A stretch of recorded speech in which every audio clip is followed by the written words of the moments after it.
We're back with Formula One again, and today we're going to be discussing Zak Brown's comments and his subtle dig. Well, it wasn't a subtle dig anyway.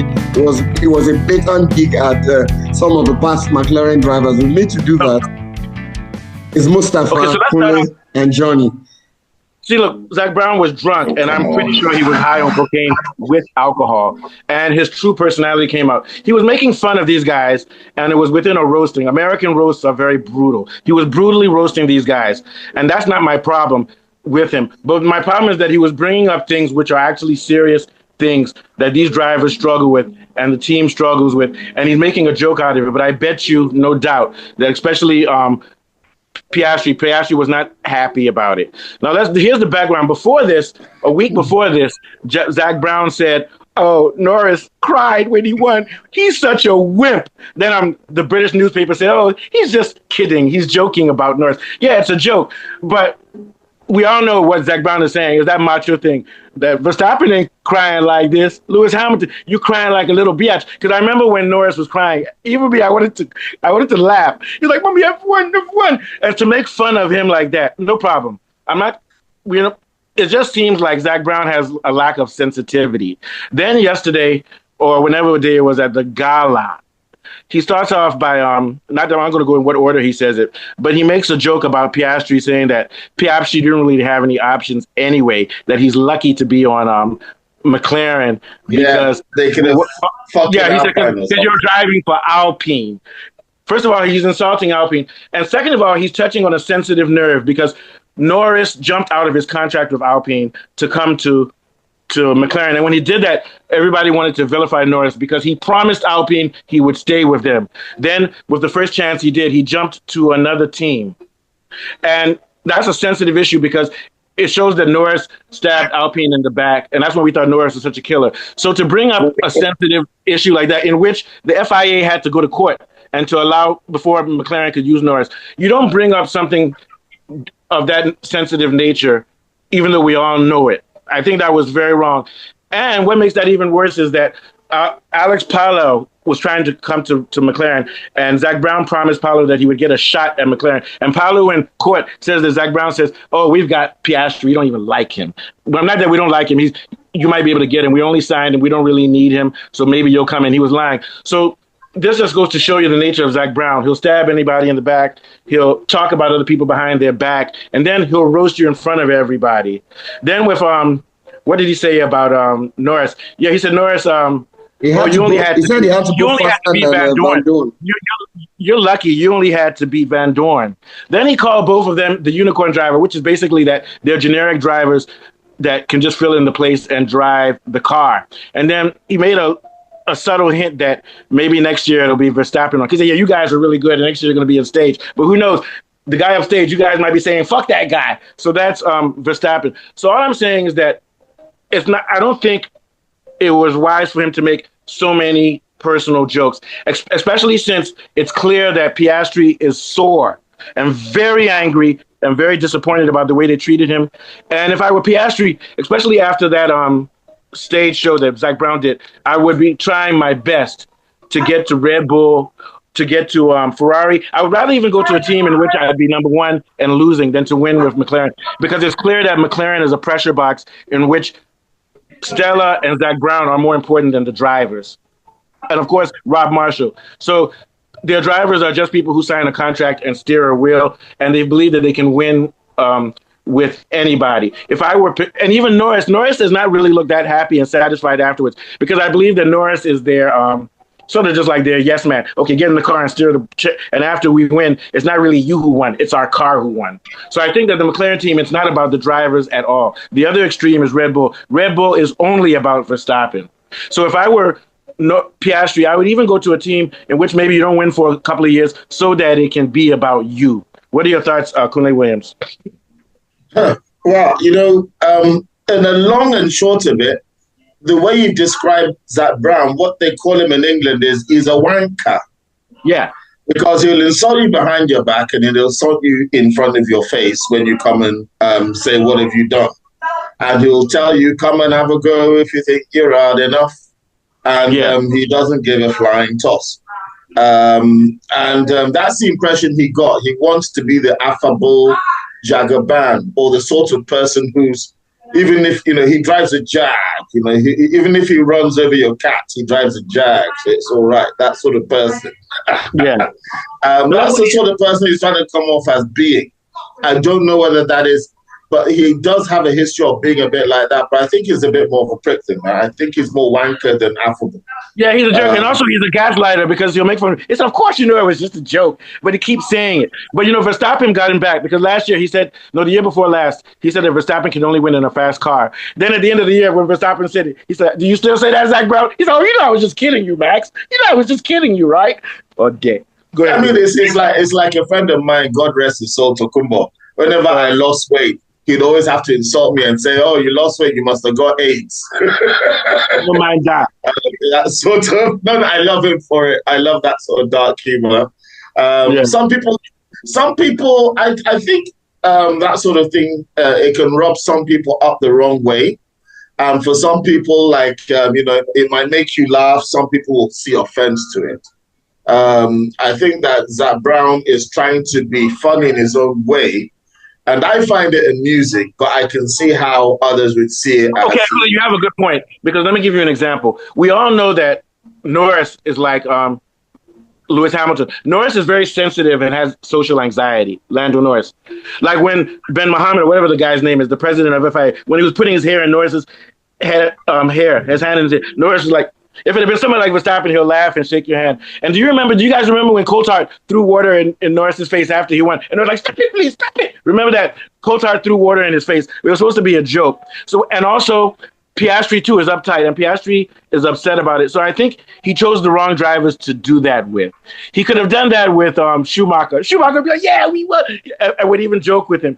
Guys like Schumacher or if they don't like it, Schumacher and what's his name, Verstappen, would say, hey, motherfucker, stop that shit or I'll cut your throat. So they'll either play along with the joke, or they'll give you the type of warning in which you'll never do it again. But he sees those two boys as compliant. You know what it is? They're not men. They're compliant little boys. Okay, now give him the position back, or next year we won't help you. Give him the position back. Remember the papaya rules. Those guys are compliant, and they don't have backbone. That's why he's doing that to them. Do you think he would have ever done that to Senna, Kunle? Zach Brown is the kind of guy that likes to. When I grew up in England, there are these type of English boys that they won't be your friend until you fought them, until you've got in a punch up with them. As soon as you get in a punch up with them, they're your friend. But until you do that, they start fighting you. But once you fight them, they're your friend. I think that Zach Brown is from that. You know what Piastri need to say? If it had been me, I'm not lying. That's why he has that personality. I've seen it before. If it had been on that stage, you know what I would have said to him if I were Piastri? He said, yeah, and you know what?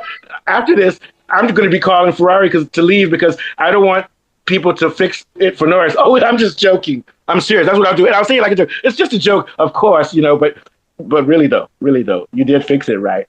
You get my point. That's what I say. Okay, you know what, Zach Brown? I'm going to fix you a good meal for this roasting, just like you fixed the championship. And make it like it's a joke. You understand? Make it like it's a joke and see how Zach Brown likes it. That's what I would have done. What are your thoughts, Mr. Johnny? This is a fun show. I like it. We didn't have to do any technical research today. Go ahead. Yeah. For Zach Brown, he's just going through the motions. If you ask me, being the world champion, getting high and getting drunk, and then insulting everybody that didn't make it. He's just doing it all and enjoying himself, as in, he's the king of the hill at the moment now. So he's just going through it and taking advantage, and probably maybe he's let his mouth run too much. He doesn't know that he's probably insulting people, but I think he's just having fun. After some time, you're right, because he has an easy job. The hard job is Rob Marshall. Rob Marshall, who designed their tires and shit. Those engineers have to work their fucking ass off. Andrea Stella, even though I don't like Andrea Stella, they have to do the hard work. All he has to do is stand in the photograph after they win, and he brings in a lot of American money. And he's actually the typical. Probably he thinks that part is the hard part, bringing in the money. No. The hard part. Let me tell you, the hard part was the hard part is you have a tire that heats up on high-speed corners immediately. Then when it gets off the high-speed corners, it cools down again, and nobody knows how it's done. That's the hard part. The top physicists and engineers in the world are still scratching their head. Afalabi and I said it the other day, they probably have a thermostat hidden somewhere. That was the hard part. The hard part is also Norris and Piastri going out there. Norris was bottling it. Norris had to come third against Verstappen, or if he came fourth, he would lose. If it had been me, I would have been scared. That's the hard part. Let me tell you, he's like Richie Zach. Rich white American billionaire jerk. All white boy Americans who are billionaires like Donald Trump and co are jerks. That's all Zach Brown is.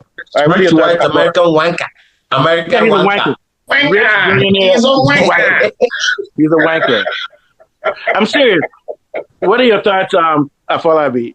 I'm just a little bit disgusted with his statement, and it borders on sheer arrogance. Why would you say this kind of thing just after you won a double, accolade, drivers and constructors? Why would he say it immediately after that? It looks like a sore winner.